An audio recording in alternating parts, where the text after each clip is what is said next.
Madam Speaker, tonight, as many Americans put their kids to bed, they're checking their schedules for the next day and doing a quick review of their bank accounts. They're deeply concerned about how they're going to be able to live with the crushing price increases in Joe Biden's America. We're talking a lot about the debt tonight. We're talking about, how do you afford to make your payments on the issues that you have to address today, but also how do you have to plan for the future, knowing what that debt's going to weigh down on people, weigh down on Americans, weigh down on them as individuals, but will also weigh down on their kids and grandkids.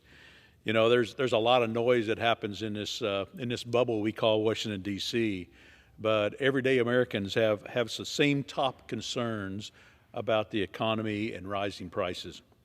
In fact, it's been a top concern for months now. Even last year during a town hall in October, 98% of the respondents to me said that they'd seen an increase in the cost of regular necessities. Last week I had an opportunity to speak with Treasury Secretary Janet Yellen about why it's taken the administration so long to recognize inflation as a problem. And she complained about other challenges the Biden administration faced in January of 2021. But let's look about what really has happened over the last 18 months.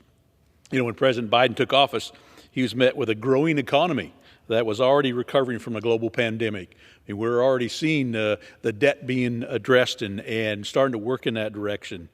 The COVID vaccine that had been developed from Operation Warp Speed was being distributed around the world as well as throughout the United States.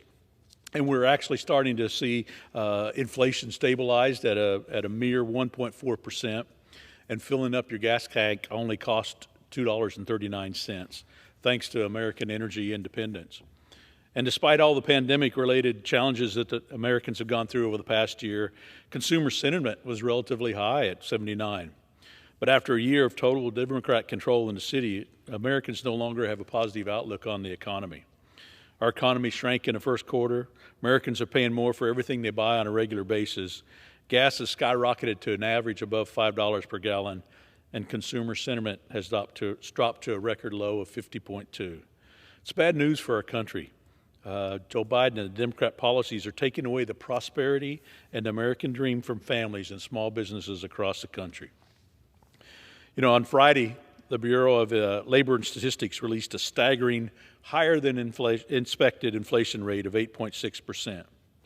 But that's the year-over-year number, and it really doesn't show the impact of the inflation that's come up during the Biden administration, what a lot of people are calling Biden inflation.